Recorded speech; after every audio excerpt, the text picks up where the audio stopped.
So I want to begin by telling you about an important figure in my life that just passed away. I know that's kind of a downer type moment, but he is a significant man because he was my step-grandpa, and his name was Paka Mel.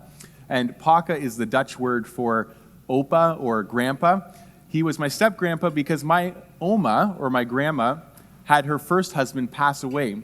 And I remember I was about 9 or 10 years old when my grandpa passed away, my opa. And when he passed away, it was a sad time, obviously, but just a short 1 or 2 years later, my oma remarried Paka Mel. And I can remember thinking to myself, Paka Mel was 76 years old at the time, and thinking to myself, why are you bothering to get married? You are so old. And also thinking, my Paka Mel had been married for 49 years to one woman. She had passed away. He had married another woman for 5 years. She had passed away, and my oma was the third in line. And so the second thought I had was, I hope she outlives him. And sure enough, she did.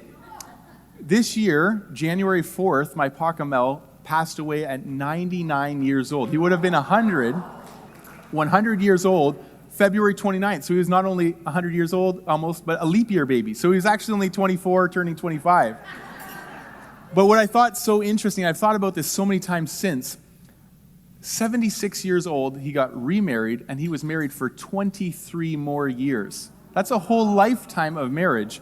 My wife and I have been married for 12, going on 13 years this year, and I think, she's here, I don't think that's a long time in a bad way. I think that's a significant amount of time. They doubled that, and that was his third marriage, and faithful to the first for 50. So all totaled, 59 years, or 49 years, plus 5 years, plus 23 years, do the math. That's a lot of years of marriage. So neat. But what I was reminded of is there is a ton of life, if God allows it, there is a ton of life past your 60s, a whole nother lifetime. And our goal to this morning is to remind you that there's great fruitfulness for God's glory to be found in your senior years.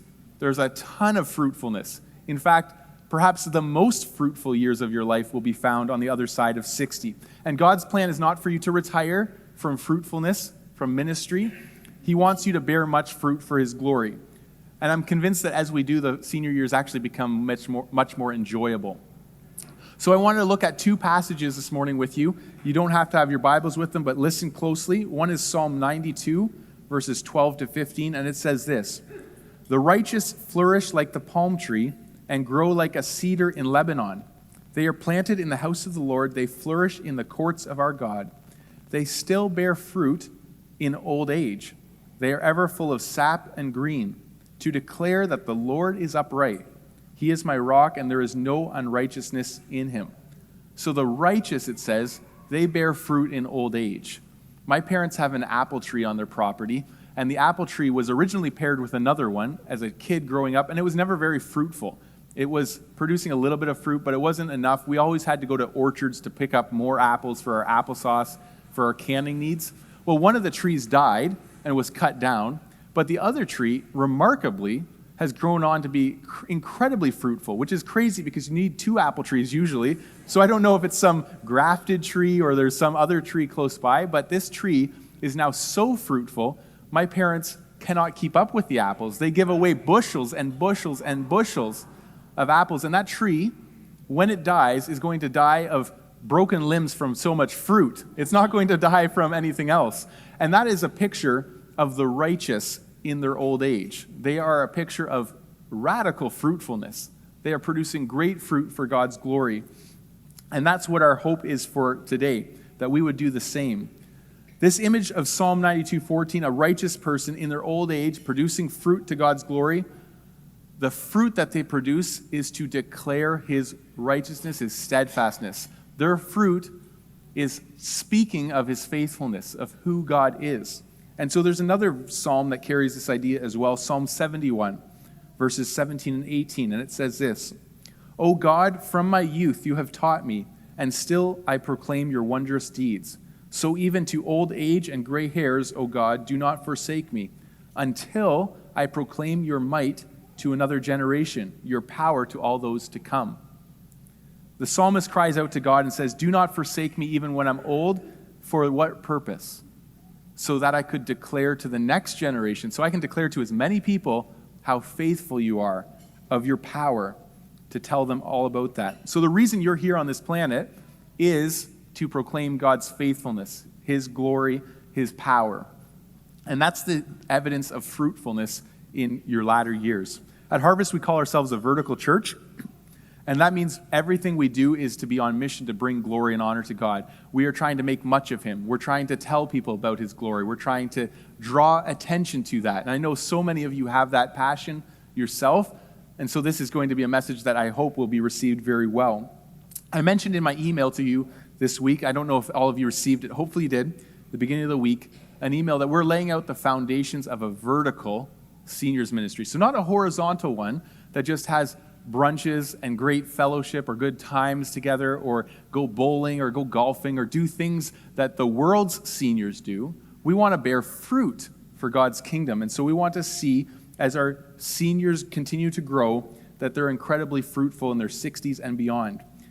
The reality is you've seen God do great things that my generation has not seen. You know things that I don't know. Lots of things. You know experientially a ton of things I don't know. I was doing the math. My family's combined age, so my wife and my kids, is 98 years. We got nothing on you, okay? 4,800 years of experience and knowledge. And so we need to lean into that wisdom, and we want to hear it.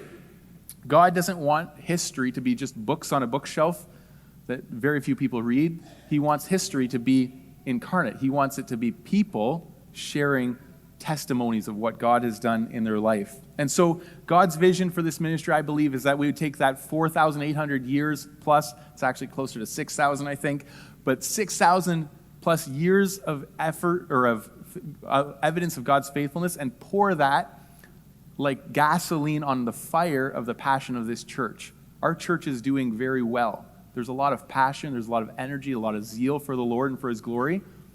If we as seniors, and I'm saying we for you, I kind of like to think of myself older than I am, but I'll say it, if we as seniors tell of God's faithfulness to the next generation, that's like pouring gasoline on the fire that God has started. And people are hungry. Just this week, I was speaking with young people that are looking for marriage mentors. I was speaking with young people that were brand new to Christianity who are just at this church, they're having children, and they're just so in awe of what God is doing here, but they don't know anything about the Christian faith. They were raised by secularist parents. They were raised by people that didn't know the Lord. And so they're starting, and they're doing their best, but they need wisdom. They need guidance.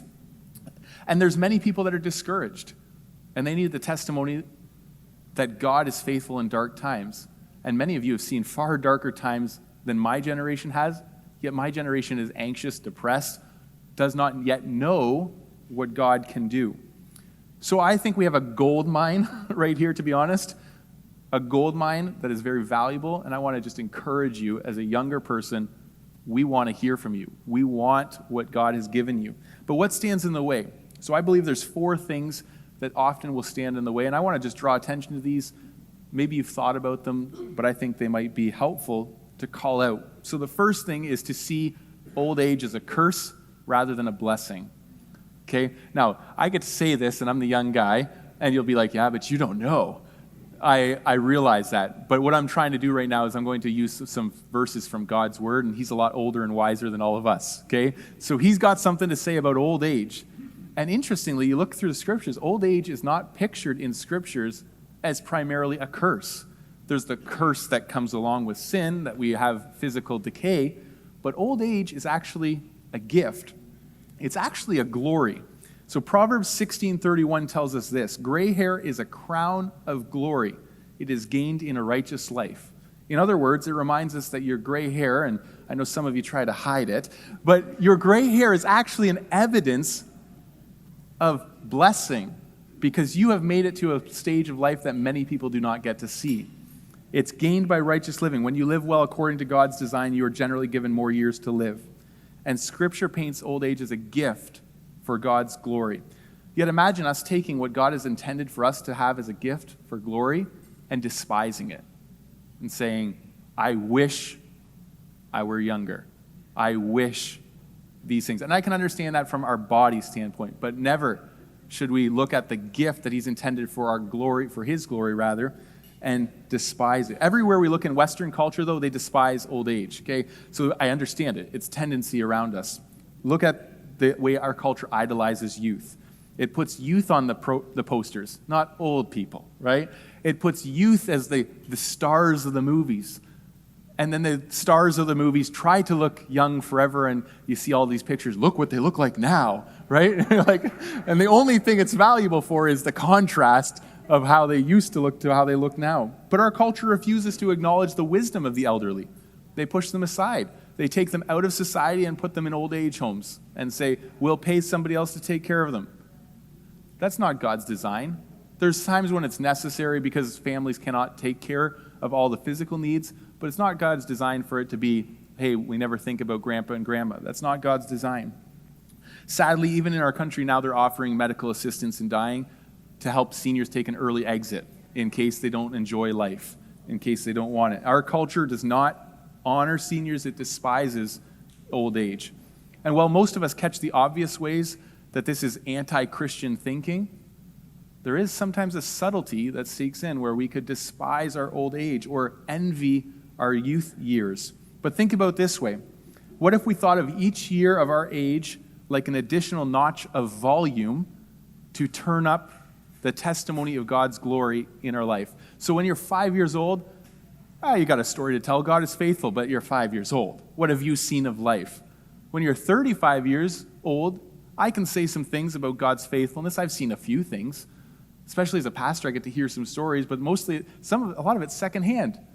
By the time you're 65, 75, 85, you can blare that volume. God is faithful, and look at this. He worked this way, this way, this way, this way. And the challenge becomes we start to forget. So we start to lose ideas of what God has been faithful. So maybe we need to jot some of them down. But at least you can be loud. At least you can turn up the volume. So I want us to understand old age is not a curse. It's a blessing. It's a gift given to those who are righteous. And until we see it as such, we'll throw away what God has intended to be some of the most fruitful years of our life. And we'll fall into the trap that the writer of Ecclesiastes said, where were those days of old? Where are the good old days? And he said, that's not from wisdom that you ask that. We're not supposed to be idolizing the past. God has us in the present for a reason. Another very common threat to our fruitfulness in seniors is to seek glory in a different place than we should. So let me explain it this. We seek the glory of our youth rather than the glory of our old age. So Proverbs 20 verses 29 says this, the glory of young men is their strength. The splendor of old men is their gray hair. So if you see seniors in your glory, in your senior years, your glory will be your fruitfulness. It will not be primarily found in your strength. So it's a shame when you see a 25-year-old man that has no strength.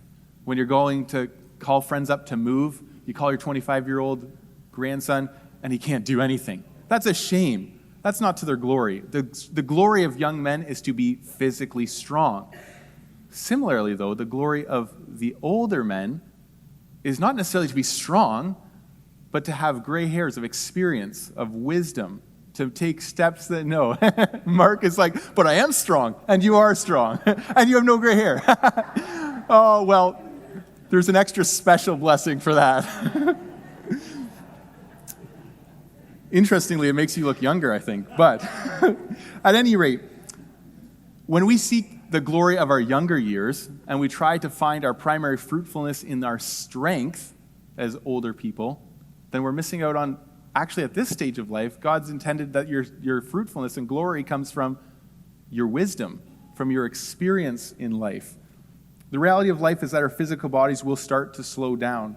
And I'm not a fan of retirement, because retirement, you have probably heard, many people who retire and cease from all physical activity die shortly after.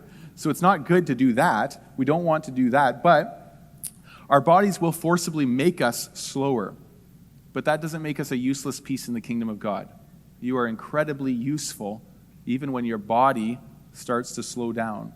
We must be willing, however, to adapt to God's stage of the life that God has given us. Sadly, our Western culture, I've mentioned this already, it's taught us that we're only valuable when you're young, or when you're valuable when you produce things. When you are a producer, when you can work on the line and you can produce. But that's not the truth, biblically speaking. The biblically speaking is each person is an image bearer with inherent value because you were made in the image of God. Eastern cultures tend to actually revere their seniors much better. The problem is they slip into ancestry worship. So they worship you. We're not going to worship you. We're not interested in that. And when you pass, I'm not coming to your grave and kneeling down. But we can learn from them that they actually treasure older people for their place in society and for their wisdom. And so we want to learn from that. I think that's biblical.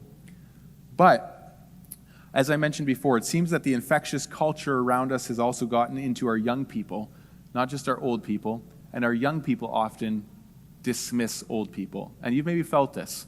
I remember my dad, who's only 68 this year, kind of having a point of time where he kind of shut off giving wisdom and insight, because there was a period of my life and my siblings' life where we don't want to hear it, right?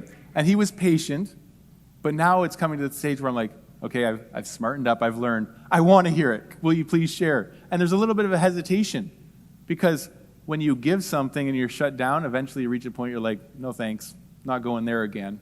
But I want to encourage you, there's Harvest Connect people scattered among that are very interested in learning. And part of the intentional design of today is to intermix and intermingle generations for God's glory so that you'll see the desire that younger people have to learn. Too often we are waiting to be asked for wisdom rather than sharing it. And so I'm not telling you today that tomorrow at church everybody's going to come up to you and say, give me wisdom. I hope so. But Proverbs tells us wisdom cries aloud in the streets. And then we see who will listen. So I would encourage you as the wise to call out, not necessarily an audible in the service, wisdom's crying out, but to call out, to take younger people under your wing, to talk to them. And I know several of you do a very good job of this, to spend time with them and to share wisdom and see how it's received. And if it's not received, move on. But there are many who are looking for it. Perhaps you can think of some creative ways to leverage the glory of your gray hair for fruitfulness instead of only thinking in terms of the way you used to contribute to the kingdom. I think of those, as I say that, you do have physical strength and ability. And I just want to recognize two other people in the room that I think serve both in their fruitful witness with their bodies, but also with their voices. And that would be Ray and Jackie Pinard. And Ray serves as a volunteer here on staff of our church. So when he retired, he didn't stop. And Ray is very strong. He can still outshake me. So the glory of young men is their strength, and I got some work to do to keep up. But I'm so thankful that even though primarily it won't necessarily be your physical strength, that doesn't mean you can't use it. So use your physical strength, but realize as time progresses, things are going to change. The last two threats to our fruitfulness are related. One, we are tempted to seek comfort rather than radical discipleship. And who hasn't faced this threat? I faced this threat even as a young person. Come to Jesus and give me comfort, not uncomfortable discipleship, but we're called to radical discipleship. I love what John the Apostle wrote to the church in Smyrna in Revelation 2, verse 10. He says there, "Do not fear what you are about to suffer. Behold, the devil is about to throw some of you into prison, that you may be tested, and for 10 days you will have tribulation. Be faithful unto death, and I will give you the crown of life." I love that phrase, be faithful unto death. Faithful unto death. We're not stopping. No matter what, I talked to Adam Boggs, our men's director, this week. I said, if you could have one word for our seniors, what would it be? And he said, don't let up off the gas pedal. Don't let up off the gas pedal. I'm like, hey, that's a good word. It's a good word. We don't quit. We're faithful unto death. With whatever capacity God has given us, we'll use it for his kingdom and glory. Sadly, it's very easy for us to believe, especially if you've served for a long time in the church, I'm done serving. It's my turn to be served. It's my turn to sit back and let others serve me. That's never the mindset we want to have. Others will, Lord willing, serve you as they've done today. Praise God. But we want to serve to the capacity we've got. The call of the Christian faith is not come and die in your 20s, and then when you get to your 60s, it's come and do whatever you want. No, it's still come and die. Die to the flesh. Live to Christ. And so that is our call for us faithful unto death. Fortunately, I don't think a lot of you have the attitude here of, I just want to be served. I see a lot of you serving. A lot of you have become ministry partners at Harvest. You're involved. I even love the involvement intergenerationally. Many people, I had to twist your arm to come here because you're like, I want to hang out with all generations, not just with seniors, right? And I love that in one part, though I think, give me a break. It's okay to come together as seniors too. And some people have said before, they're like, I don't want to come hang out with old people. And I would say, have you looked in the mirror? But anyways, I didn't actually say that, but maybe thought it. Either way, the idea being, we want to gas pedal to the finish line, faithful unto death. One of the most encouraging moments for me in ministry was sitting down with a couple in this room for their ministry partner interview, and they said, we want to finish well. That's why we're at Harvest, because we want to finish well. And that's my goal for each and every one of us, that we would say, I want to finish well. Whatever God gives me for years, however long, I want to finish well. And I believe oftentimes God will actually give you additional runway when you have that mindset. And I've seen that to be true. People get additional years of life, miraculously sometimes, because they are faithful, they're righteous people. They love to put God first. So, hey, some extra blessing there. If you're here at Harvest and you're not yet a ministry partner, plug in. Get plugged into ministry. Get involved in a life group. That's where you'll find fruitfulness. The last threat, related to the other one of seeking comfort instead of discipleship, the last threat is we love to think about our lifetime and no further.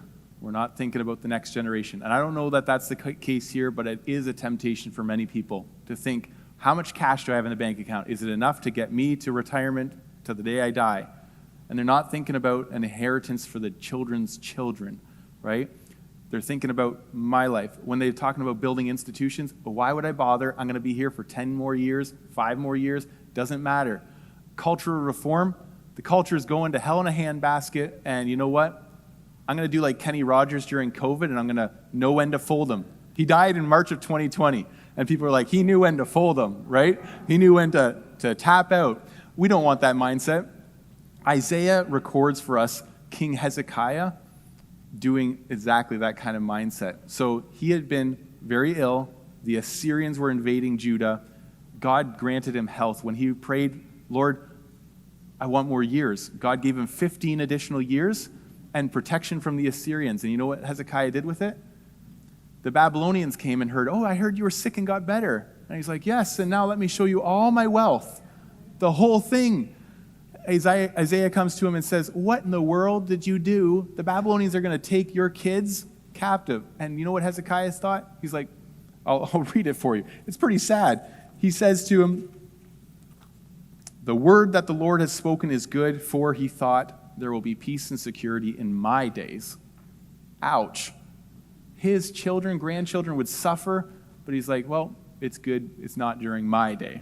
We don't want that mindset at all to slip into our seniors ministry. So we're going to build things that outlive us. We're going to invest in things that we will never see the fruit of. We're going to plant trees and we'll never eat the fruit of it. And that's okay, because it's for God's glory, for the good of our church, for the good of others. So what is your role? Your role is to prepare a people, somewhat like Moses.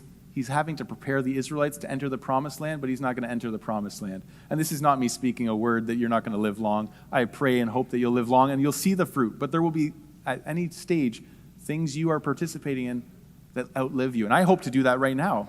I'm hoping to be involved in ministries that outlive me.